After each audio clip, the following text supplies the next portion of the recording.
So this was our first day actually exploring Reykjavik, and I'd seen this guy the day before, had to get a picture of Kelly by him.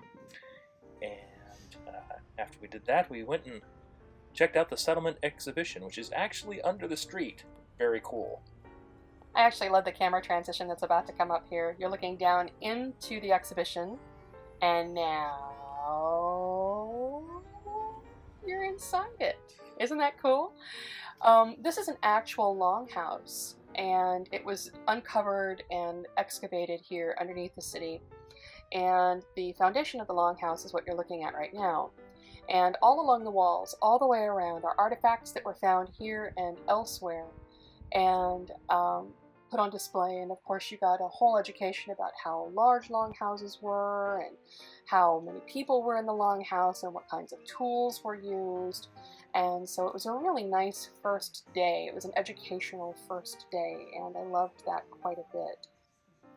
So what you're about to see here in a few moments in the video is a display model of the longhouse and how it might have looked. And that was another thing I really appreciated about this particular museum, was that the curators of the museum cared a great deal about making what they were showing you accessible to your eyes and accessible to your ears. There were audio recordings, there were video recordings, there were models like this one, and these were all around that foundation of the longhouse, which was really cool. But my favorite part of this museum was this right here. This was not a part of the Settlement Museum. It was a guest exhibition of early documents in Iceland. And I really wanted to see early literary examples, because Iceland has such a rich literary culture and such an early literate culture.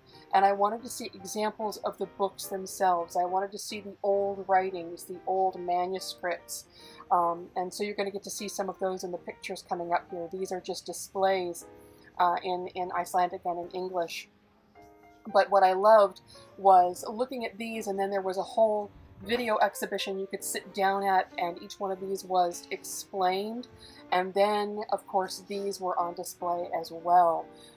That was a deed. I forget what this one is right here, but these were incredibly interesting to me.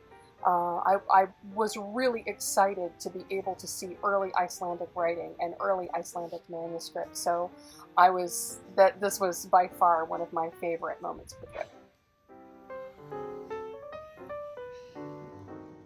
Then, of course, there's the hooligans, because, you know, what's a visit to Viking land without hooligans planting statues? And this is what happens if you're a hooligan in Iceland. They don't put up with that malarkey. They put you in a block of... Yeah, this was just bizarre and cool. It was like there was nothing leading up to just walking up on this statue standing there, and it has this weird sort of meaning that I don't really think I've grasped yet. Although I will say that while I was looking at the statue, I was thinking, we don't need no education. I have no idea why, but there it is.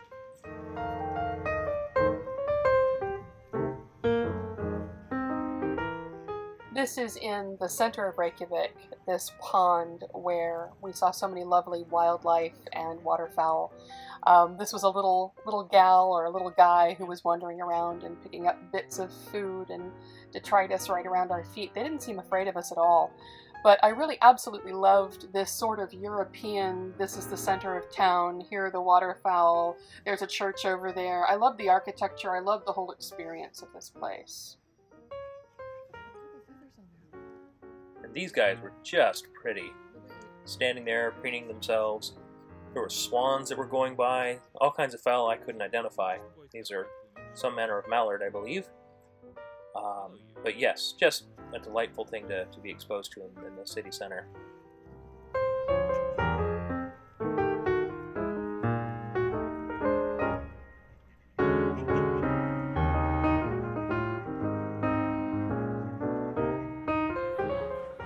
And this is one of the great finds in Reykjavik. Cafe Vinyl. They have like vinyl records that are over there, and patrons of the restaurant just walk over and put on a record and play it, and just great food. We did not have a bad thing there that I recall. Plus the Viking beer. Oh, the Viking beer. We had the Viking So beer there. good. Yes, go to the Vinyl Cafe, have the Viking beer. You can get it elsewhere, but it's best at the Vinyl Cafe. Big glass.